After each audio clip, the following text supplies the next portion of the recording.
Здравствуйте, друзья! Вы находитесь на канале Медицинский учебник. Сегодня хочу рассказать вам о народных средствах от кашля для взрослых и детей. Ознакомиться с данной статьей и детальнее просмотреть рецепты вы можете по ссылке в описании.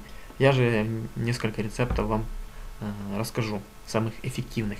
Итак, первое средство — это молоко и кедровые шишки. Шишку необходимо обмыть, положить в кастрюлю, залить молоком, довести до слабого кипения, уменьшить огонь и варить около пары часов. Далее молочный отвар остуживается и в него добавляется натуральный мед. Достаточно всего 1 столовой ложки. Принимают подобное снадобье по 100 грамм, причем через каждые несколько часов.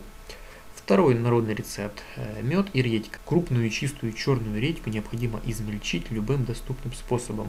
Затем из полученной измельченной массы извлекается сок и смешивается с любым натуральным медом.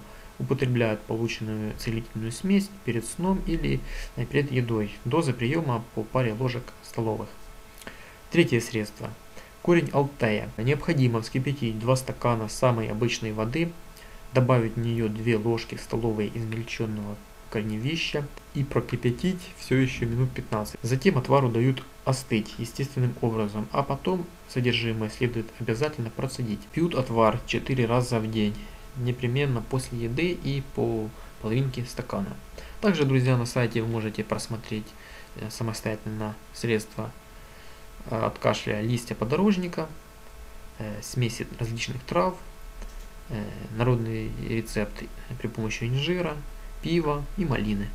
Спасибо, друзья, за внимание. Подписывайтесь на мой канал и заходите на мой сайт Медицинский учебник. Всем пока.